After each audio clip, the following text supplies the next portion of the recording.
बंग आवाज sponsored by ओकिनी। Asansol का दिल कहे जाने वाला बाजार आज बारूद की ढेर पर बैठा है। हर तरफ मकड़ी के जाले की तरह लटके बिजली के तार, झुके हुए खंभे और शॉर्ट सर्किट से उठती आग की लपटें। सवाल उठता है, ये बाजार है या मौत का जाल? क्योंकि आसनसोल के व्यापारी और आम लोग रोजाना मौत के साए में जीने को मजबूर है। नमस्कार, मैं हूं श्वेता पांडे और आप देख रहे हैं बंग आवाज। बने रहिएगा अंत तक इस वीडियो के साथ, क्योंकि जो तथ्य मिलेगा आपको यहाँ वो नहीं मिलेगा कहीं और। कल यानी बुधवार को ही बस्तिन बाजार में एक बिजली के खंभे में लग गई थी आग। आग इतनी तेज थी कि इलाके में अफरा तफरी मच गई। फायर ब्रिगेड ने मौके पर पहुंचकर लपटों पर पाया काबू और एक बार फिर टल गया बड़ा हादसा। लेकिन सवाल यही है, कब तक ऐसे हादसे टलते रहेंगे? कब तक किस्मत पर छोड़ा जाएगा? क्योंकि आसनसोल बाजार में आग लगना कोई नई घटना नहीं है। बीते 18 जून को बस्तिन बाजार के पास गिरा था एक बिजली का खंभा जो पूरी तरह से जर्जर हो चुका था, और ऐसे कई सारे बिजली के जर्जर खंभे आसनसोल बाजार के इलाकों में देखने को मिलेंगे। 30 जून को राहा लेन में ट्रांसफार्मर धधक उठा था। गनीमत रही कि कोई हताहत नहीं हुआ, लेकिन भारी आर्थिक क्षति पहुंची। पिछले साल सितंबर के महीने में टीपी मार्केट में तारों के जाल से शॉर्ट सर्किट हुआ था और 2022 में मुंशी बाजार की एक साड़ी दुकान जलकर राख के ढेर में बदल गई। इतिहास गवाह है, साल दर साल हादसे दोहराए जाते हैं। फर्क सिर्फ इतना है, जगह बदलती है, पीड़ित बदलते हैं, लेकिन जिम्मेदार वही रहते हैं। ये है आसनसोल का टीपी मार्केट, आसनसोल के खास बाजारों में एक। पिछले साल सितंबर महीने में यहाँ भी शॉर्ट सर्किट की वारदात हुई थी। हालांकि यहाँ के दुकानदारों की तत्परता की वजह से बड़ी दुर्घटना टल गई, लेकिन खतरा अभी भी उसी तरह से मंडरा रहा है। आप देख सकते हैं कि जैसे ही यहाँ पर एंट्रेंस हम लोग करते हैं इस मार्केट में, यहाँ तारों का जाल बिछा हुआ है, बिल्कुल मकड़ी के जाले की तरह। जैसा कि मैंने आपको कहा कि पूरे आसनसोल बाजार में मकड़े के जाल की तरह यहाँ पर बिजली के तार लटके पड़े हुए हैं। और कई जगह ये भी देखा गया है कि इससे अर्थिंग भी आ रही है। जो भी इलेक्ट्रिक इक्विपमेंट है उनमें करंट आने की भी समस्या देखी जा रही है। आप ये पूरी तस्वीर देख सकते हैं इस बाज़ार में। यहाँ पूरा तार जो है, ये एंट्रेंस है इस बाज़ार का, और यहाँ पर इस तरह से लटका हुआ है, जो कि बहुत किसी बड़ी दुर्घटना के आने का संदेशा दे रहा है। बिजली विभाग इस मामले में किसी तरह की कोई कार्रवाई करता हुआ नहीं दिख रहा है। यहाँ के दुकानदारों से भी हमने बात की, लेकिन उन्हें इस बात का भय सता रहा है कि अगर उन्होंने इस बारे में कुछ भी कहा तो आने वाले समय में बिजली विभाग की ओर से उन पर गाज गिर सकती है, उनका इलेक्ट्रिक सप्लाई काट दिया जा सकता है। आप ये तस्वीरें यहाँ पर देखिए और लगातार देखिए कि एक के बाद एक कई सारे यहाँ पर दुकानें हैं। কি নাম আপনার? আমার নাম সিদ্ধার্থ রায়। এখানে কি কি সমস্যা চলছে এখন পুজোর সময়? পুজোর সময় হচ্ছে ফুটপাত যেটা রোড ব্লক হয়ে যাচ্ছে, ছোট হয়ে যাচ্ছে, ফুটপাতওয়ালারা হ্যাঙ্গিং করে রাস্তা অবরোধ করে দিচ্ছে। আর ফুটপাতের রোড কন্ট্রাকশন আজ কত বছর হলো কোনো রিপেয়ারিং এর কোনো সিস্টেমই নেই। আচ্ছা, ড্রেনেজ ব্লকেজ হয়ে রয়েছে, ড্রেনের ফুটপাতওয়ালারা ড্রেন ব্লক করে দিয়েছে। আচ্ছা, মানে যে ড্রেনের জল আছে দোকানে? হ্যাঁ, দোকানে চলে আসছে। আচ্ছা, দোকানে তো চলে এসছে। লাস্ট ইয়ার 2 বছর আগে যেটা হলো, আমার মানে দোকানের ড্যামেজ অনেক হয়েছে। আমার কেন, এখানে যতগুলো দোকানদার আছে সবগুলোরই মোটামুটি জল ঢুকে যাচ্ছে। আচ্ছা, অনেকটা নুকসান হয়েছে। আর লোকসান তো হবেই, আর এগুলো তো সব কাচরা হিসাবে ফেলে দেওয়া হয়েছে। আচ্ছা, দাদা বলছি যে সামনে অনেকটা ফুটপাত, তাহলে ওখানে মানে অনেকটা ইলেকট্রিক লাইন দেওয়া আছে। হ্যাঁ, ইলেকট্রিক লাইন দেওয়া আছে। সেটা তো এখন তো কিছু বলার নেই, ও তো সরকার দিয়েছে, ওয়েস্ট বেঙ্গল সরকার ইলেকট্রিসিটি বোর্ড দিয়েছে, সে আমি কিছু করার নেই। ইনলিগাল তো ওরা নেয়নি, ওরা নিয়েছে লিগালি। হ্যাঁ, লিগালি নিয়েছে। তাও আমরা দেখছি যে অনেকবার পোলে আগুন লেগে যাচ্ছে, যেমন কালকে হয়েছে। ওটা তো ওয়েস্ট বেঙ্গল ইলেকট্রিসিটি বোর্ডের মানে কি বলবো, ওকে কোনো বেপরোয়া, ওদের কানেকশন ঠিক নেই বা কোনো ট্রান্সফরমার ঠিক নেই, ওদের যদি কোনো বড় বিপদ হয়ে যায়, বড় বিপদ তো সবারই বিপদ হয়ে যায়। যত দোকানদার আছে তত হয়ে যাচ্ছে। আমাদের আসানসোল মার্কেট মেন প্রবলেম হচ্ছে পার্কিং।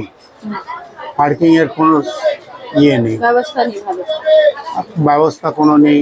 লোকে ফুটপাত দিয়ে চলবে কেমনি? ফুটপাত ভাঙা, একটা ফ্যামিলি নিয়ে যাবে তাদের কোনো কিছু নেই, রাস্তায় হরগোল, ফুটপাতওয়ালারা টন্টিং করে, চেঁচামেচি একটা, এটা তো সমস্যা আজ না, হয়তো বিগত কয়েক দশক ধরে হয়ে যাচ্ছে। দিন দিন রাস্তাটা ছোট হয়ে যাচ্ছে, ভিড় হলে ফ্যামিলি কোথায় আসবে, সেই জন্য আউট অফ মার্কেট মানে আসানসোল মার্কেট ছেড়ে অন্য মার্কেটে চলে যাচ্ছে।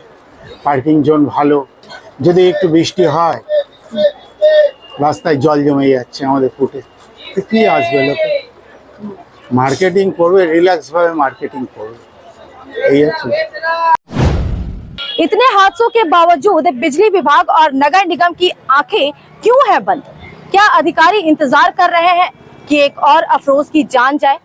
साल 2019 की वो घटना आज भी लोगों को याद है, जब खुले तार की चपेट में आने से व्यापारी मोहम्मद अफरोज की मौत हो गई थी। उस वक्त काफी हंगामा हुआ था, जीटी रोड जाम किया गया था, मुआवजे की भी मांग हुई थी, लेकिन क्या बदला? कुछ भी नहीं। सवाल है, आखिर कार्रवाई क्यों नहीं होती? क्या सच में यही पॉलिसी है कि समस्या को सुलझाओ मत, बल्कि उसे मुद्दा बनाकर राजनीति करो?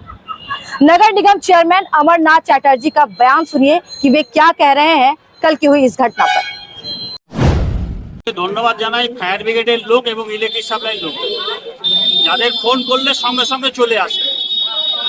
আর যেটা সব থেকে সমস্যা, লোকাল লোককে বুঝতে হবে যে পয়সাটা সব নয় দুনিয়াতে, জীবনটা হচ্ছে সব। জীবন থাকলে তবে পয়সা রোজগার করতে পারবে। পয়সাটা মানুষের জীবনে দরকার আছে ঠিকই, কিন্তু তার মধ্যে এই ট্রান্সফরমার, রাস্তা, এই সমস্তগুলো ছেড়ে করতে হবে। এটা যতক্ষণ না ছেড়ে করবে, এটা না বাজারের ডেভেলপমেন্ট হবে, না খদ্দার ঢুকতে পারবে, না সুন্দরভাবে পরিবেশ তৈরি হবে। আজ এখানে আগুন লাগছে, কাল ওখানে লাগবে, কাল ওখানে লাগবে, ফায়ার ব্রিগেড ঢুকতে পারবে না। और इस पर कड़ी प्रतिक्रिया देते हुए क्या कहा है कांग्रेस नेता शाह आलम ने, वो भी सुनिए। चेयरमैन साहब को अपना चेयर छोड़ देना चाहिए। जब जनता का काम अगर जनता करेगा, पब्लिक का काम पब्लिक करेगा, तो कॉर्पोरेशन में चेयरमैन साहब को, मेयर साहब को रहने का कोई अधिकार नहीं है। इन लोगों को अपना अपना पद छोड़ देना चाहिए, क्योंकि आसनसोल म्युनिसिपल कॉर्पोरेशन एक तरफ उद्योग लेता है कि आसनसोल को साफ सफाई करेगा, आसनसोल को सजाएगा, और दूसरे तरफ तृणमूल कांग्रेस का ही दूसरा पक्ष क्या करता है, उसको रोकने का काम करता है कि आसनसोल जैसा था वैसा ही रहेगा, आसनसोल का डेवलपमेंट नहीं होगा। एक तरफ डेवलपमेंट का बात भी करता है, इनका मुख्यमंत्री भी बात करती है, और एक तरफ ये लोग डेवलपमेंट को रोकता भी है। आप देखिए यहाँ का अवस्था, ये पूरा बस्ती बाजार के इलाका में आप तार का देखिए अवस्था, वायर का कितना खराब अवस्था है।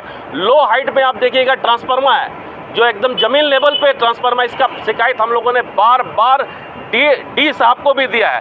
सिर्फ आसनसोल सप्लाई 1 को नहीं, बल्कि डी साहब को भी हम लोगों ने इसका कंप्लेन दिया, लेकिन कुछ नहीं हुआ। ओपन तार है, स्विच ओपन है। आप वहाँ पे एक खंबा देखिए, जो चेयरमैन साहब का वार्ड आता है, उस वार्ड से वो काउंसलर है, और उस अवस्था इतना खराब है कि खंबा गिर रहा है। एक ट्रांसफार्मर लगा हुआ है, उसका खंबा को आप अपना देखिए कैमरा घुमा के, वो गिर रहा है, लेकिन चेयरमैन साहब का ये सब ध्यान नहीं है। तो चेयरमैन साहब को हम समझते हैं कि अपना चेयर को छोड़ देना चाहिए, क्योंकि पब्लिक का काम जब पब्लिक करेगा तो चेयरमैन फालतू रह के क्या करेगा। साल 2006 में बाजार के तारों को भूमिगत करने का प्रोजेक्ट शुरू होना था, लेकिन वह प्रोजेक्ट कागज से बाहर कभी आया ही नहीं। सरकारें बदली, नेता बदले, कुर्सियां बदली और कुर्सियों पर बैठने वाले अधिकारीगण भी बदले, लेकिन आसनसोल बाजार की तस्वीर वही की वही रही। बल्कि अब हालात और बद से बदतर हो गए हैं। फुटपाथ पर कब्जा, सकरी गलियां, जर्जर खंबे और मकड़ी के जाली की तरह तार, सब मिलाकर इस बाजार को मौत का ट्रैप बना चुके हैं। बारिश का मौसम आते ही कभी बिजली के खंबे में आग लग जाती है, तो कभी ट्रांसफार्मर में धमाका उठता है, तो कभी तार के झटके से मौत। यही कहानी बार बार दोहराई जा रही है। सच्चाई यही है कि चाहे माकपा हो या तृणमूल, नीतियां वही हैं। लोग जलते रहे, मरते रहे, पर राजनीति ना रुके। आज हालात ये है कि हाटन रोड, राहा लैंड, बस्तिन बाजार, गांजा गली, मछली बाजार, सब्जी बाजार, हर गली हर बाजार का इलाका बारूद का ढेर बन चुका है। अब यह आसनसोल की जनता पर है, वे चुपचाप मौत का इंतजार करे या इस शहर को सुरक्षित भविष्य दिलाने के लिए सवाल पूछे। कब जागेगा प्रशासन? क्या बिजली विभाग कार्रवाई करेगा? और क्या आसनसोल नगर निगम के हुक्मरान इस पर कोई ध्यान देंगे, या फिर किसी और अफरोज की लाश पर राजनीति होगी? इस सवाल के साथ वीडियो करती हूँ यहीं पर समाप्त। ऐसे ही मुद्दे के लिए सब्सक्राइब करें बंगावाज का यूट्यूब चैनल। अगर फेसबुक पर देख रहे हैं तो पेज को फॉलो कर लीजिए, वीडियो को लाइक कीजिए, लोगों के साथ वीडियो को साझा कीजिए। नमस्कार।